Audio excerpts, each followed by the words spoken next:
자, 오늘은 127페이지서부터 우리가 살펴볼게요. 교회의 이제 마지막 내용입니다. 지난주까지 쭉 봐서 교회가 어떻게 비유되어져 있느냐라고 하는 것들에 대해서 좀 살펴봤지요. 연합과 다양성에 대해서도 좀 살펴봤고, 또 교회를 하나님께서 어린 양이다라는 어떤 그런 의미로 비유적으로 설명하시는 부분들이 있었습니다. 자, 127페이지. 자, 여기서는 이제 교회를 뭐라고도 표현을 하냐면 하나님의 권속 가족이라고 설명을 하고 있습니다. 자, 가족이다라고 하는 것은 어떻게 보면 다른 집단과는 좀 차이가 있을 수 있죠. 이제 간단하게 얘기하면 가족이다라고 이야기할 수 있는 이제 이유는 가족보다 더 가까운 사이가 있어요, 없어요? 이제 없다라는 거예요. 다시 말하면 우리 교회 공동체는 가족, 어떤 관계보다도 훨씬 더 가까운 관계 안에 있는 그런 집단이다라고 하는 그런 의미를 우리가 생각할 수 있을 것 같습니다. 자, 1번 같이 한번 읽어봅니다. 시작. 하나님은 우리를 가족으로 입양하셨다. 네, 가족으로 입양하셨다. 자, 밑에 설명 읽어봅니다. 시작. 자동으로 가족의 일원이 되듯이 영적 자녀들도 마찬가지다. 우리는 구원받을 때 성령에 의해 하나님의 가족이 되어 이제 하나님께서 우리의 아버지시다. 자, 사람이 태어나자마자 가족의 구성원이 되잖아요. 우리가 구원을 받는다라고 하는 것은 영적으로 다시 태어난다라고 하는 걸 의미하죠. 그래서 우리가 구원을 받는 순간 우리 또한 하나님 안에서 가족의 구성원이 되어진다라고 하는 것입니다. 자, 그런 개념에서 하나님을 우리가 뭐라고 부르느냐? 아버지다라고 부르는 거죠. 자, 밑에 같이 한번 읽어봅니다. 시작. 우리가 유대인이나 헬라인이나 종이나 자유인이나 다 한 성령으로 세례를 받아 한 몸이 되었고 또 다 한 성령을 마시게 하셨느니라. 자, 고린도전서 12장 13절인데요.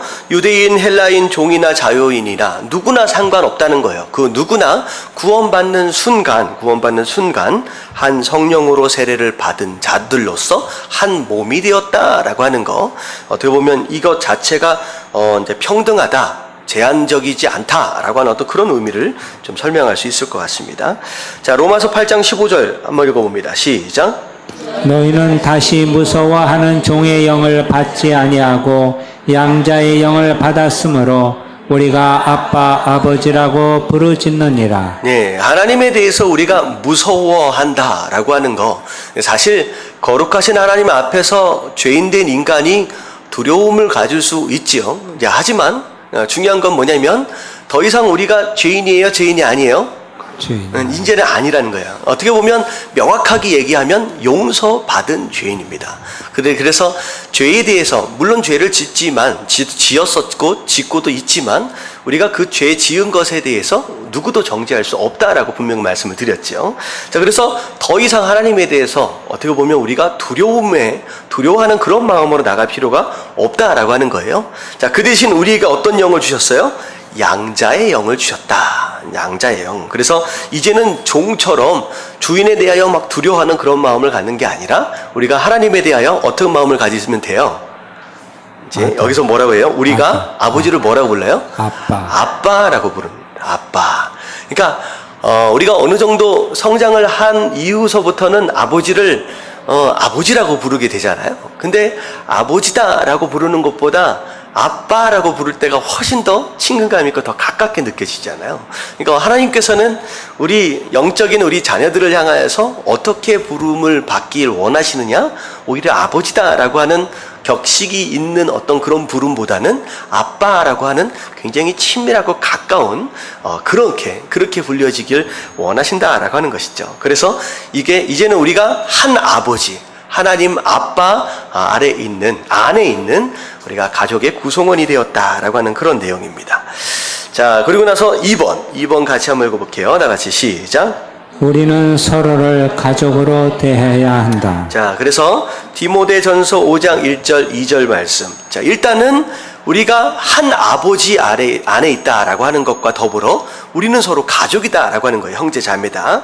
자, 한번 읽어봅니다. 시작. 늙은이를 꾸짖지 말고 권하되 아버지에게 하듯하며 젊은이에게는 형제에게 하듯 하고 늙은 여자에게는 어머니에게 하듯 하며 젊은 여자에게는 온전히 깨끗함으로 자매에게 하듯 하라. 예, 어떻게 보면 늙은이, 젊은이, 늙은 여자, 젊은 여자. 자, 이 표현들은 곧 누구를 향한 표현들이냐? 남을 향한 표현들이에요. 남이다라는 거예요, 남. 근데 늙은이가 곧 뭐처럼 해라? 아버지처럼. 그리고 젊은이는 형제처럼, 늙은 여자는 어머니처럼, 젊은 여자는 자매처럼. 이 얘기는 뭐냐면 더 이상 남이 아니다라고 하는 것이죠. 그래서 우리가 가족의 구성원처럼 서로가 서로에 대해서 가족처럼 그렇게 대할 수 있어야 한다라고 하는 것이죠. 자, 그래서 교회를 한 가족이다라고 하는 어떤 그런 이미지로 또 설명을 하고 있습니다. 옆에 계신 분들한테 한번 인사 좀 한번 해주세요. 우리가 가족이랍니다. 옆에 계신 분 원래 가족 말고 남이었는데 가족이 된 어떤 그런 의미를 생각하면 좋을 것 같아요. 자, 그 다음에가 뭐냐면 하나님의 집입니다. 하나님의 집. 자, 이건 어떻게 보면 건물 이렇게 생각할 수도 있지만 우리는 이 건물 자체를 교회라고 부르는 것이 아니라 사람을 교회라고 우리가 부르고 있잖아요. 그러니까 우리가 바로 하나님의 집이다. 그러니까 하나님의 집이다라고 하는 것은 곧 무엇을 의미냐? 하나님이 뭐 하시는 곳이에요? 우리가 하나님이 머물러 계시는 곳이라는 거예요. 우리가 어떻게 보면 이 건물 자체에 하나님이 머물러 계시는 곳이다라고 성전적인 어떤 그런 의미로 생각할 수도 있지만 사실 인간 우리 자체가 하나님의 집이 될 수 있다라고 하는 것이죠. 자, 밑에 한번 읽어봅니다. 우리는 또한 하나님의 집이다라고 했어요. 자, 밑에 구약 시대에서는 시작. 구약 시대에는 이스라엘이 성전을 가졌다. 하나님께서 이스라엘 백성들에게 성전을 선물로 주신 거예요. 성전을. 그 성전은 곧 무엇을 의미하느냐? 하나님의 임재를 의미함과 동시에 하나님이 머물러 계시는 장소였고, 심지어 그 성전을 어떻게 보면 성막을 회막이라고 부르시면서 뭐 하시는 장소에 그 장소가 하나님을 만나는 장소였다라고 하는 것이죠. 근데 특별히 이스라엘을 구별해서 그 성막을 하나님께서 선물로 주셨습니다. 근데 그 뒤에 한번 읽어볼게요. 그러나 시작. 그러나 지금은 교회가 성전, 즉 살아있고 생명력 있는 성전이다. 생명력 있는 성전이다. 교회가 그렇다는 거예요. 교회가 바로 하나님 머물러 계시는 곳이고, 교회가 바로 하나님을 만나는 곳이고.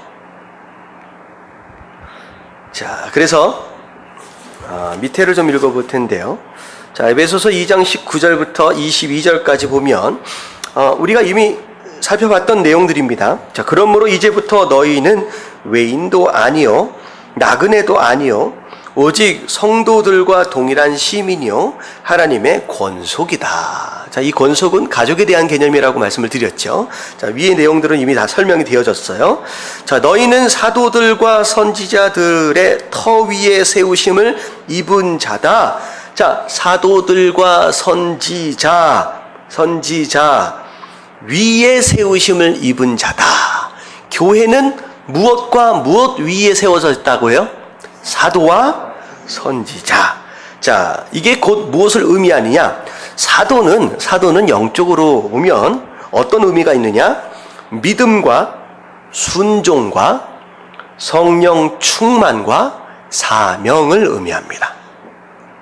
자, 제자들이 사도 되어지는 과정을 우리가 생각하면 돼요. 사도 위에 세워졌다라고 하는 것을 보면 제자가 사도 되어지는 과정들을 좀 생각해 보면 돼요.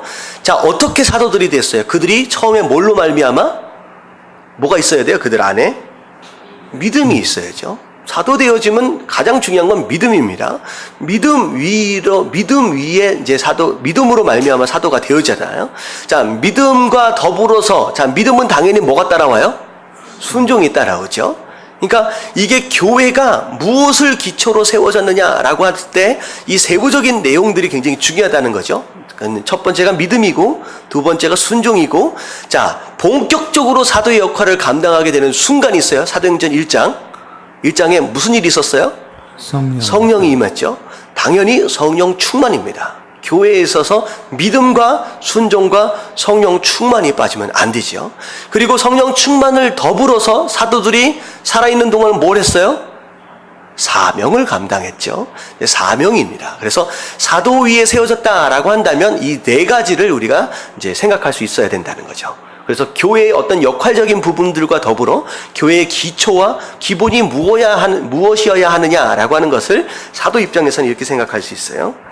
자, 선지자라고 하는 것은 무엇을 의미하느냐? 말씀과 하나님의 뜻을 의미합니다. 선지자는 하나님의 뜻을 선포하는 사람들이잖아요. 그러니까 결국은 교회는 선지자다라고 한다면 뭐 위에 세워져야 돼요? 말씀, 하나님 뜻 안에서 세워져야 하고, 그리고 그 말씀을 기초로 뭐 해야 돼요? 그 말씀을 믿고 순종하고 성령 충만한 가운데 사명을 감당하는 거. 그게 바로 교회의 기초가 되어야 한다는 거예요. 그거 위에 우리가 세워졌다라고 하는 거죠. 그래서 교회가 뭐 위에 어떻게 세워졌는지 좀 감이 오시죠? 자, 그래서 이 6가지, 어떻게 보면 사도와 선지자를 세부적으로 나누면 그렇게 이해할 수 있어요. 자, 밑에 보면 그리스도 예수께서 친히 모퉁이 돌이 되셨느니라. 어떻게 보면 건축을 할 때, 오늘날에는 어떤 식으로 짓는지는 잘 모르겠습니다. 근데 옛날에는 건축을 할 때, 집을 지을 때 모퉁이 돌이 집을 지을 때 가장 먼저 놓는 돌이에요. 이게 기준입니다. 딱 모퉁이 돌을 딱 놓고 탁탁탁 놓고 이 위에, 그래서 어떻게 보면 교회의 시작은 누구서부터? 예수 그리스도부터라는 거예요. 모퉁이 돌이 그거잖아요. 저 양쪽으로 끄트머리에 이렇게 딱 코너스톤이라 그러잖아요. 모퉁이에다 딱 붙는. 그러니까 여기서부터 여기까지가 집이 될 것이다 라고 하는 기준을 딱 잡는 맨 처음 시작이 바로 그것이다 라고 하는 것이죠. 자, 그리고 나서 다 같이 한번 읽어볼게요. 그 안에서 시작. 건물마다 너희도 성령 안에서 하나님이 거하실 처소가 되기 위하여 그리스도 예수 안에서 함께 지어져 가느니라. 자, 이제 모퉁이 돌이 되어졌어요. 그 다음에 그 안에서 건물마다 서로 연결되어졌다. 자, 여기서 얘기하고 있는 건물은 곧 누굴 의미하느냐? 성도를 의미합니다. 여기서 얘기하고 있는 성도를 의미해요. 건물은. 그래서 성도들마다 서로 어떻게 되어져야 한다? 서로 연결되어져야 한다라는 거죠. 그래서 건물을 지을 때 옛날에는 벽돌을 이렇게 지었죠. 벽돌을 지을 때 어떻게 했어요? 벽돌과 벽돌이 서로 연결되어지도록 하기 위해서 가운데다가 뭘 발랐어요? 벽돌과 벽돌 사이에 시멘트를 발랐죠.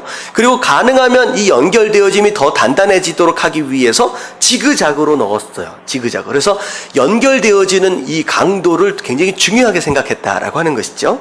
서로 연결되어져야 한다.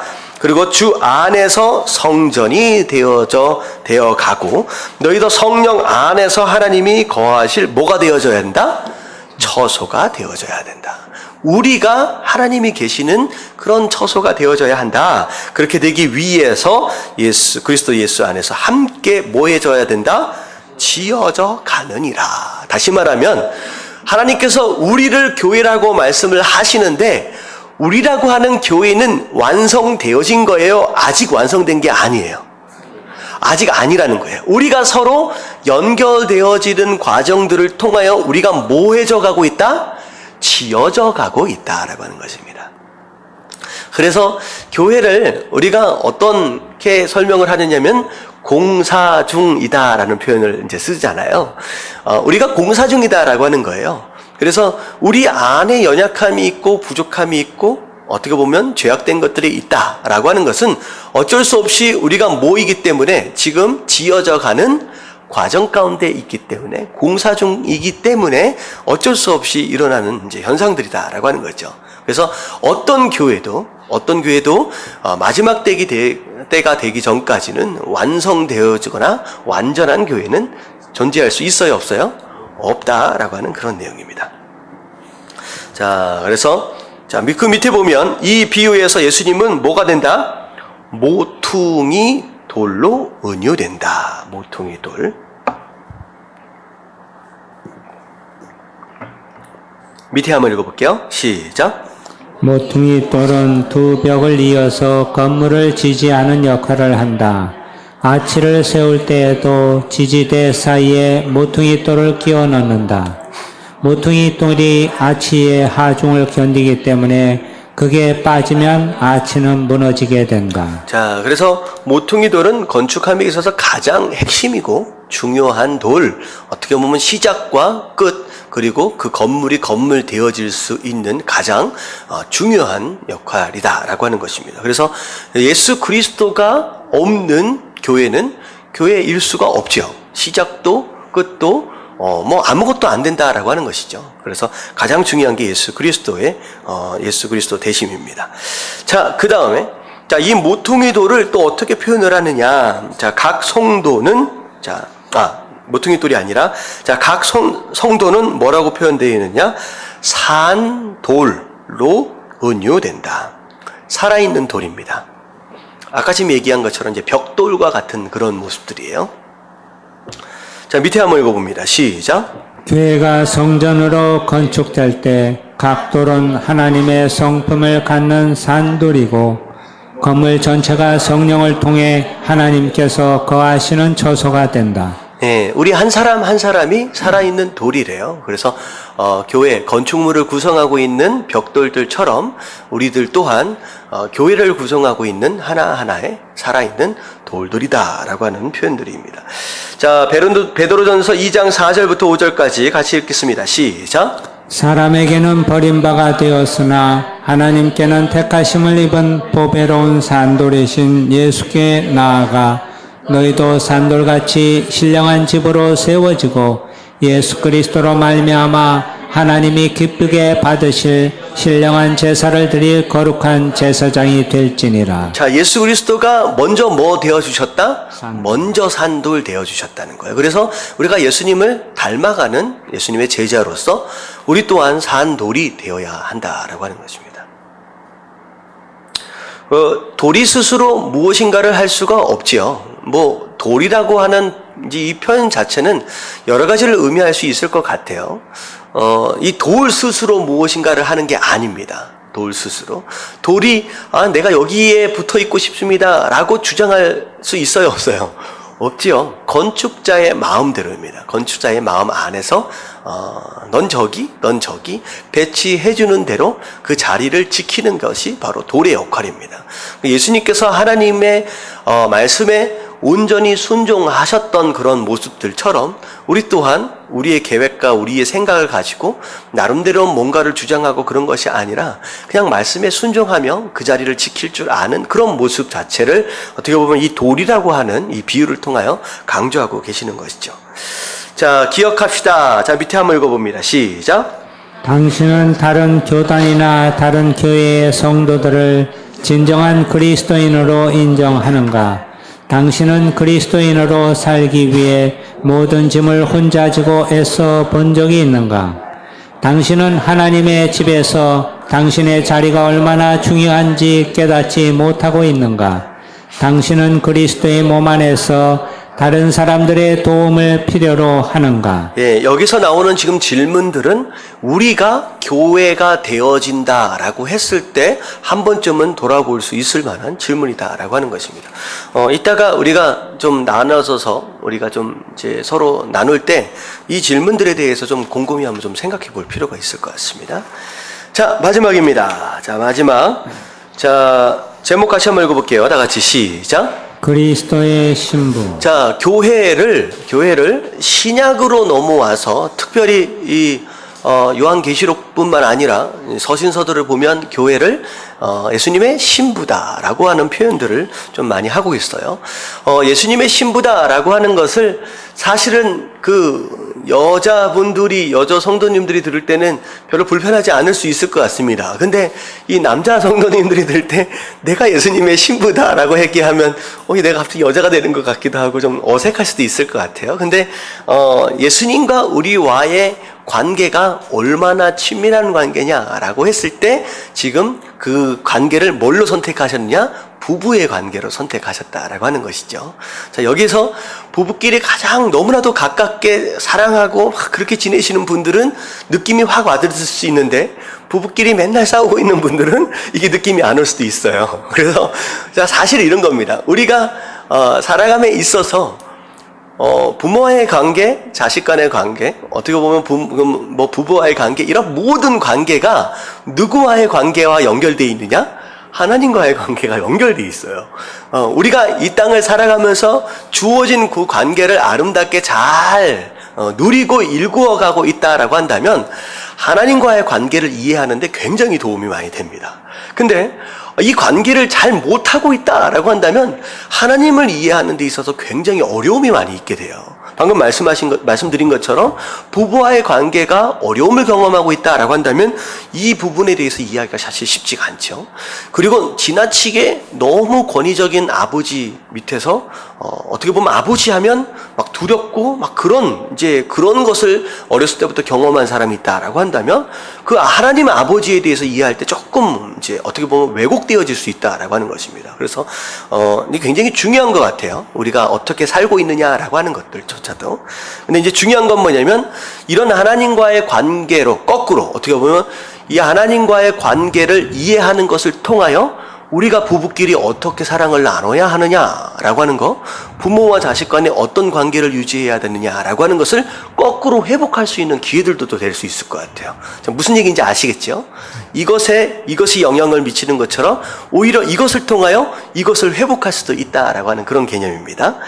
자, 이것은 예언적 의미를 담은 교회를 칭하는 은유다. 자, 구약에서 이스라엘은 하나님의 아내 혹은 신부로 묘사되었다. 아내 혹은 신부로 묘사되었다. 자, 호세아 2장 19절과 20절 말씀 같이 읽겠습니다. 시작. 내가 내게 장가들어 영원히 살되 공의와 정의와 은총과 국률이 여김으로 내게 장가들며 진실함으로 내게 장가들리니 내가 여호와를 알리라. 자, 내가라고 하는 것은 사실 호세아를 의미하죠. 근데 여기에서의 내가는 이제 하나님 자신을 의미합니다. 그래서 내가 장가들어 영원히 살되, 누구에게 장가드는 것이냐? 바로 이스라엘 백성들. 그러니까 하나님과 이스라엘 백성들 사이가 부부관계 같다라고 하는 거예요. 그래서 하나님은 이스라엘에 대하여 마치 장가를 든 남편의 모습처럼 오로지 아내를 향하여 사랑하는 마음을 끊임없이 베풀고 있는데, 그 아내 되어진 그 이스라엘은 끊임없이 뭐 했다는 거예요? 사실 이제 계속 배반을 하고 계속 우상숭배하는 것으로 인하여 딴짓을 하고 있었다라고 하는 거죠. 그게 이제 밑에 나오는 내용인데, 일단 첫 번째가 무엇이냐? 내가 장가들어 진실함으로 내가 장가들리니 내가 여호와를 알리라. 그러니까 이제 부부의 관계로 하나님께서는 이스라엘에게 그렇게 사랑하셨다라고 하는 거예요. 자, 밑에를 보면 그러나 이스라엘은 하나님께서는 아내처럼 그렇게 사랑하고 그렇게 다가가 주셨는데, 이스라엘은 하나님께 대한 사랑의 서약에 반복적으로 불충실했다.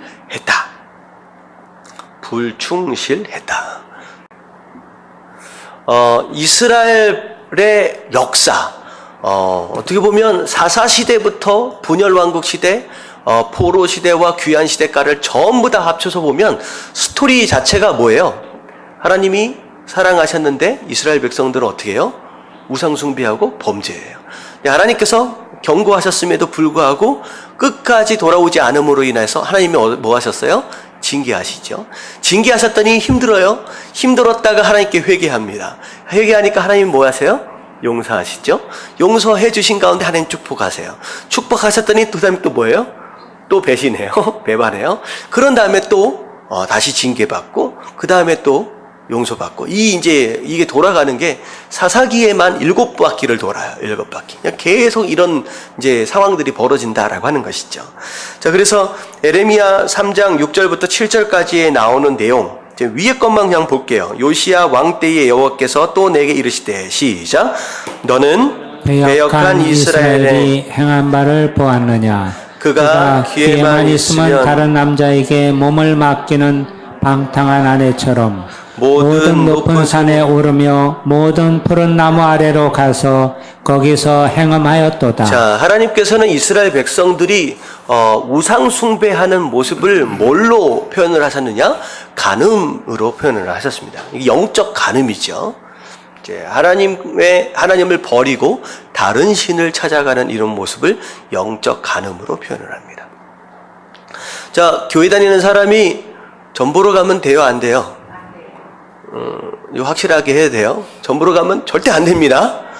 그리고 이상한 데 가서 이사 날짜나 무슨 날짜나 날짜 받으러 다니면 돼요, 안 돼요? 안 돼요. 제가 분명히 말씀드렸어요. 자, 부족 옆에 타고 다니면 돼요, 안 돼요? 안 돼요. 제가 TV 프로를 보고 있는데, 아니, 교회 집사가, 전 보러 가는 거야. 전 보러 갔다는 이제 무슨 아궁인가? 뭔가, 무슨 프로예요? 정확히 기억이 안 나는데, 거기는 목사님도 나와가지고 그 프로에서 이제 여러 가지 이야기들을 하시더라고요. 근데, 굉장히 그 목사님이 깜짝 놀라고 긴장하셨을 것 같아. 누가 이제 점 보러 한번 갔는데 귀신을 가지고 이제 점을 보는 거예요. 근데 무슨 집사가 소개시켜줘 가지고 갔다는 거예요. 그래서 실제로 이렇게 보면 실제 그런 사람들이 좀 있습니다. 교회를 다님에도 불구하고 점을 보러 다닌다든지 구슬하러 다닌다 이런 모습들이 좀 있다는 거예요. 근데 우리가 어떻게 생각하면 믿어도 재미삼아 볼 수도 있지라고 생각할 수 있을 것 같아요. 그 신문에 보면 오늘의 운세 이런 거 있잖아요. 여러분 절대 재미삼아라서라도 보지 마십시오.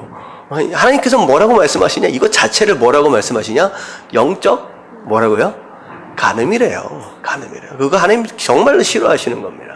그러니까 어떻게 되든 하나님을 섬기고 하나님을 예배하는 것에 있어서 우상 숭배의 어떤 모양새, 그 모양까지도 다 버리라 그랬잖아요. 모양 될 만한 것들은 우리 삶 가운데 하나도 들어오지 않도록 우리가 경계할 필요가 있다라고 하는 것입니다. 이스라엘 백성들이 하나님을 예배하지 않았던 것이 아니에요. 제단 옆에 다른 우상을 뒀습니다. 그러니까 하나님을 예배하면서 또 다른 걸 또 섬기고 있었다라고 하는 것이죠. 근데 하나님은 그거 자체를 그냥 간음이다라고 말씀하셨어요. 자, 그래서 그런 내용들, 이스라엘 백성들이 반복적으로 이제 하나님에 대해 불충실했습니다. 자, 그리고 나서 이제 신약 시대로 넘어와서는 이제 밑에 보세요. 자, 같이 한번 읽어볼게요. 시작. 언약을 버린 이스라엘과 달리 성경에서 교회는 신랑을 기다리는 처녀로 묘사된다. 처녀로 묘사된다. 자, 우리가 아직 결혼하지 않은, 어떻게 보면 결혼을 준비하는 신부, 예비 신부라고 이제 생각을 하시면 됩니다. 그 신약 쪽에 들어와서는 우리가 예비 신부가 된 거예요. 자, 언제 우리가 결혼하게 돼요?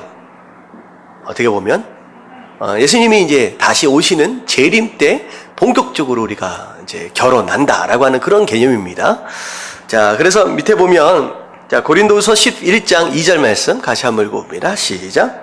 내가 하나님의 열심으로 너희를 위하여 열심을 내노니 내가 너희를 정결한 처녀로 한 남편인 그리스도께 드리려고 중매함이로다. 자, 바울 사도가 지금 얘기하는 거예요. 내가 하나님의 열심으로 너희를 위하여 열심을 내노니.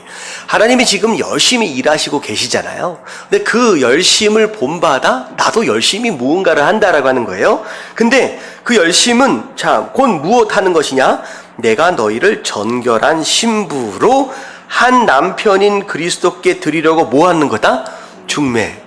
이 얘기예요. 바울 사도가 지금 고린도 교회를 향하여서 내가 예수 그리스도와 결혼할 수 있도록 하기 위해서 예비 신부로서 지금 어떤 역할을 감당하고 있는 것이다? 중매자의 역할을 감당하고 있는 것이라는 거예요. 잘 잘 준비시켜서 예수님께 데리고 가가는 그런 역할이다라는 거죠. 어떻게 보면 실제 교회 안에서 주의 종의 역할이 바로 이런 역할입니다. 자, 이런 겁니다. 주의 종 스스로도 뭐예요? 예비 신부입니다. 저도 예비 신부예요. 하지만 주의 종이 되는 것으로 인하여서 예비 신부의 신부이면서 뭐의 역할을 감당하는 거예요? 여기처럼 중매자의 역할을. 다시 말하면 제가 말씀을 전하는 것을 통하여서 제가 여러분들 성도들을 제 신부로 만드는 게 아니죠. 자, 누구의 신부로 만들어야 돼요? 예수 그리스도의 신부 되어질 수 있도록 준비시켜 드리는 것이 바로 주의 종의 역할이다라고 하는 것이죠. 그래서 말씀을 가르치고 하나님의 뜻에 대하여 선포하고 이런 내용들, 그리고 우리가 훈련이나 이런 성경 공부를 통하여 훈련하고 있는 이런 모든 목적 자체가 여러분들이 예수 그리스도의 온전한 신부가 되어질 수 있도록 준비시켜가는 어떤 그런 모습이다라고 생각하시면 되겠습니다. 자, 밑에 볼게요. 에베소서 5장 시작. 에베소서 5장 22절 23절에서는 결혼한 남편과 아내의 관계를 그리스도와 교회에 비유한다. 이것은 교회에 대한 그리스도의 사랑이 어떠한지 보여주는 비유다. 주님은 교회를 위해 죽기까지 교회를 사랑하셨다. 또한 이 구절은 교회가 신랑이신 예수 그리스도께 순종해야 한다는 사실도 말하고 있다. 신랑과 신부의 관계. 자, 그래서 남편들아 아내 사랑하기를 그리스도께서 교회를 사랑하시고 그 교회를 위하여 자기 자신을 주심같이 하라. 남편이 아내를 사랑할 때 이렇게 사랑하라는 거예요. 자, 근데 이는 이건 뭐냐면 남편이 아내를 사랑하는 거. 근데 그것 자체가 예수 그리스도께서 교회를 사랑하신 거. 어떻게 사랑하셨느냐? 목숨까지 내어주시기까지 하면서 사랑하셨던 그것들을 보여주신 이유예요.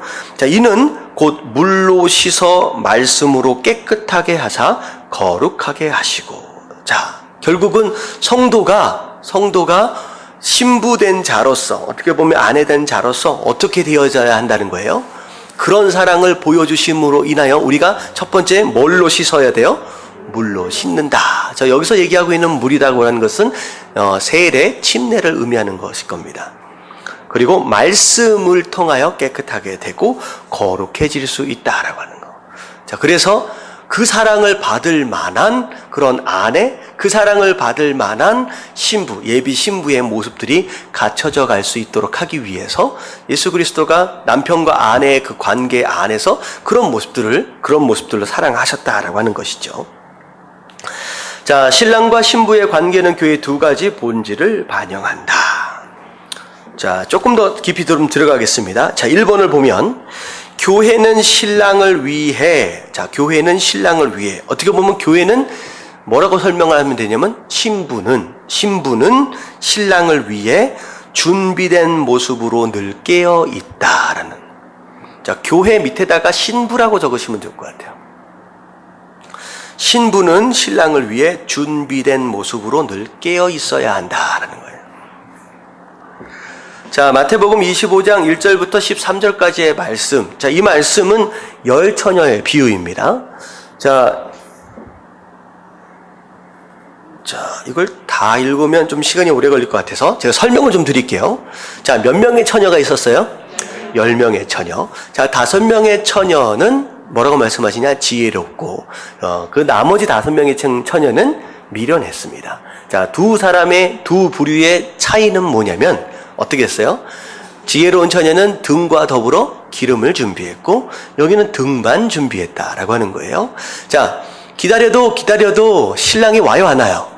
너무 안 온다는 거죠. 와도 기다려도 안 와요. 그러다가 이 10처녀가 전부 다 꾸벅꾸벅 졸기 시작했습니다.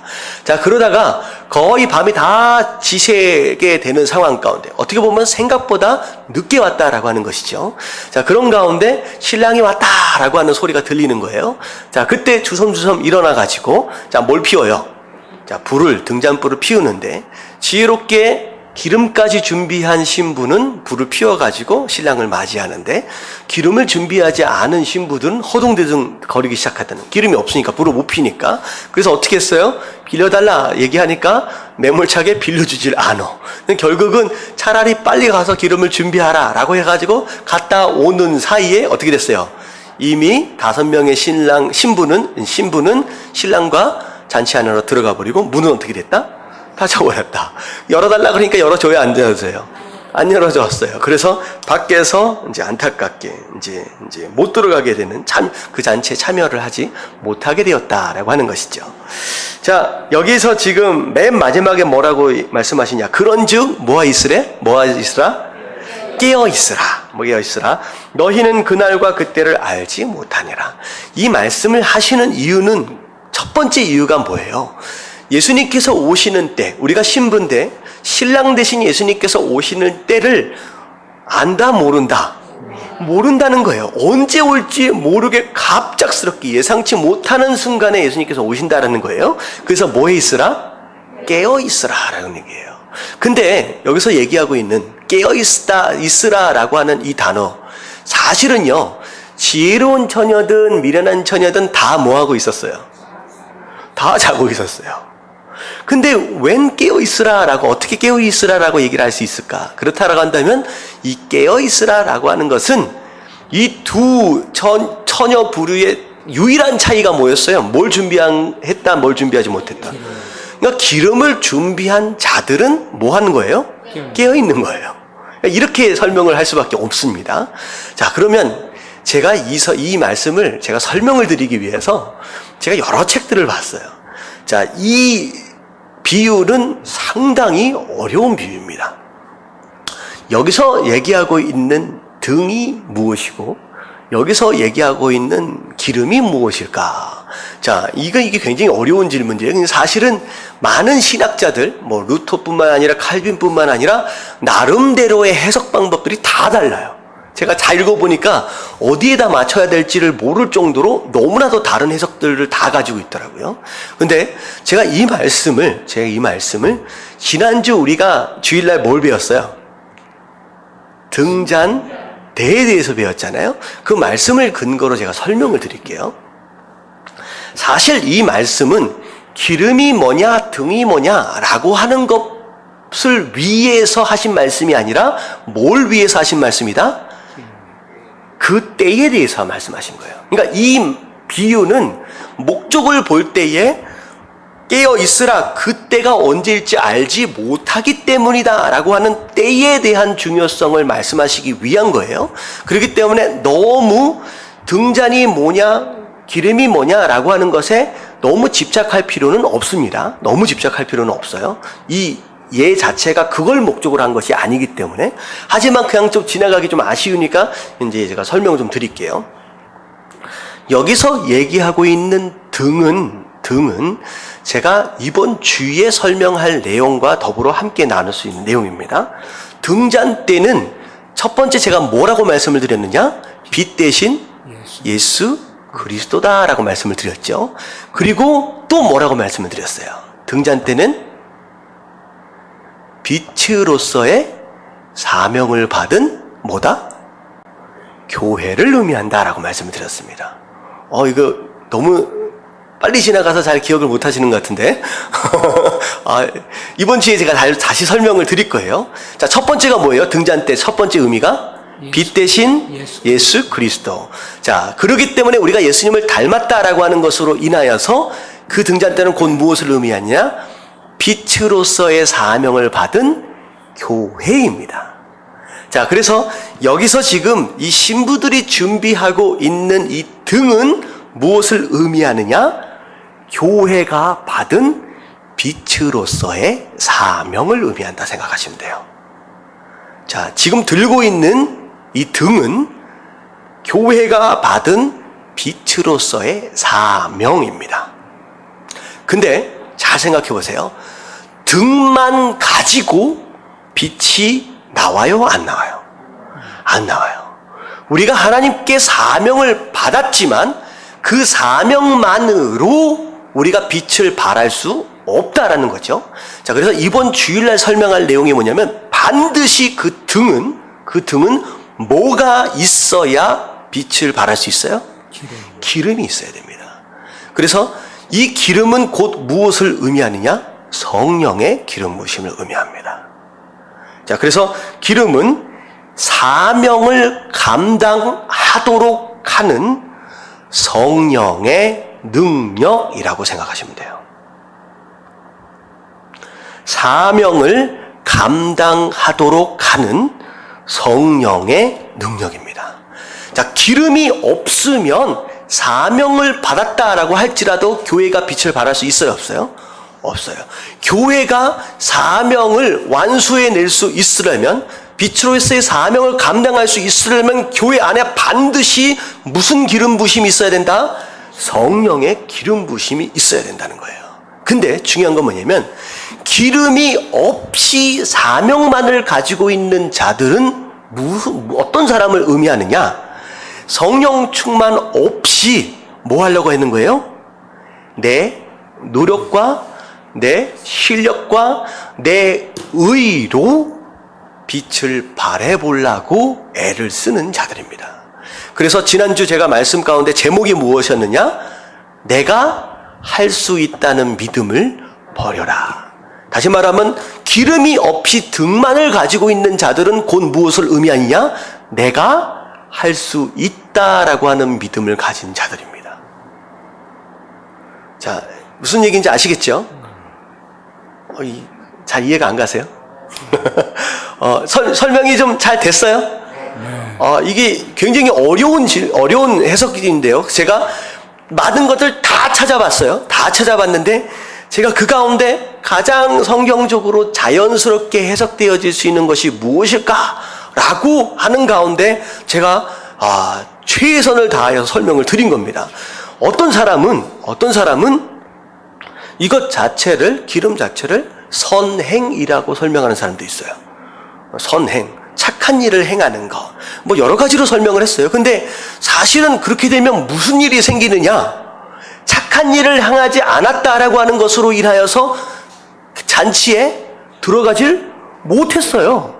자, 그러면 우리가 구원받는 것이 믿음으로 말미암아 구원받는 게 아니라 뭘로 구원을 받는 거예요? 선행으로 구원을 받는 거예요. 이거 굉장히 어려운 비유입니다. 그래서 제가 여러 가지 신학적인 위험 요소들을 잘 정리를 해서 지금 설명을 드린 거예요. 자, 그래서 오늘 지금 나중에 기회가 되면 한번 전체적으로 다시 설명을 좀 드리겠지만, 마태복음 25장 1절부터 13절까지 나오는 이 교회와 신랑에 대한 비유, 결국은 언젠가는 예비 신부 되어진 우리를 누가 맞이하러 오신다? 예수님께서 찾아오신다는 거예요. 그걸 위해서 우리는 뭘 준비해야 돼요? 등과 더불어 기름까지를 준비해야 된다는 겁니다. 등과 더불어 기름까지를.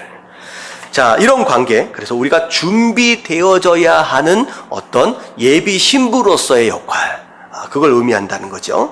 그래서 이 얘기는 뭐냐면 많은 교회들이 소위 교회다라고 간판을 걸고 있는 자들, 어떻게 보면 사명을 받은 자들이 구원을 받지 못할 수도 있다는 거예요.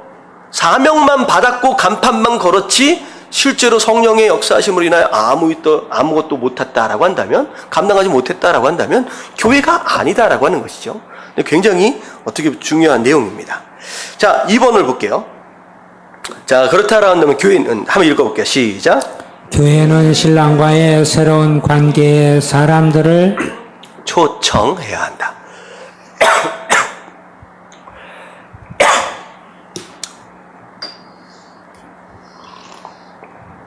잔치에 비유하셨어요. 자, 그래서 마태복음 22장 8절부터 9절까지 읽어봅니다. 시작.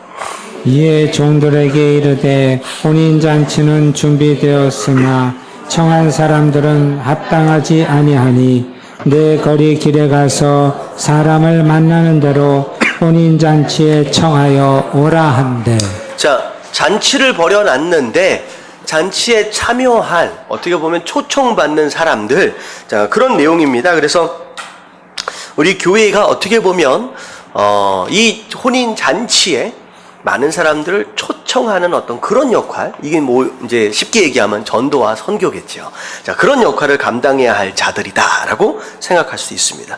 자, 요한계시록 19장 9절 말씀 같이 읽습니다. 시작. 어린 양의 혼인잔치에 청함을 받은 자들은 복이 있도다. 자, 그 다음에 요한계시록 22장 17절 시작. 성령과 신부가 말씀하시기를 오라 하시는도다. 듣는 자도 오라 할 것이요 목마른 자도 올 것이요 또 원하는 자는 값없이 생명수를 받으라 하시더라. 예, 그래서 잔치에 들어오면 모든 만족을 다 채워주실, 모든 필요들을 다 채워주실 것이다 라고 하신 약속의 말씀. 누구든지 와라. 그러면 여기에서 다 채워주실 것이다 라고 하는 거예요. 자, 기억합시다. 그리스도와 교회는 영적 연애 관계다. 당신은 이것을 당신의 삶 속에서 생생하게 경험하고 있는가? 아니면 연애 관계라고 묘사하는 것이 너무 감상적이라고 생각하는가? 자, 신랑이신 예수께 복종하고 싶은 마음이 드는가? 당신의 삶은 예수님을 만날 준비가 됐는가? 예수님을 더욱 사랑하기 위해 조정해야 할 우선순위가 있다면, 자, 나중에 좀 생각하시면서 좀 같이 좀 나눠보면 좋을 것 같아요. 이거보다는 앞에 있는 것들을 좀 이따가 나눠보면 좋겠습니다. 자, 마지막 결론입니다. 자, 결론 다 같이 읽겠습니다. 시작. 교회는 언제나 구닥다리에 어둡고 가라앉아 있는 곳이라고 생각하는가? 교회라고 해서 꼭 그래야 하는 것은 아니다. 하나님은 지역 교회들이 생명력 넘치고 성도들이 서로를 세워주고 사역과 사명을 수행하는 변혁의 집단이 되고 잃어버린 사람들에게 소망을 찾아줄 수 있도록 이미 모든 능력을 공급해 주셨다. 마귀도 범람하는 문화도 우리를 막을 수 없다. 교회가 무기력해지게 만들 수 있는 유일한 존재는 우리 자신이다. 교회가 그리스도의 몸, 하나님의 약물이 하나님의 가족, 하나님의 집, 그리스도의 신부의 역할을 하지 않는다면 교회는 무기력해질 것이다. 자, 그래서 마태복음 16장 18절 다 같이 시작. 내가 내 교회를 세우리니 음부의 권세가 이기지 못하리라. 예, 결국은 예수 그리스도께서 교회를 통하여서 승리를 선포하셨죠. 자, 이게 이제 교회의 모습입니다.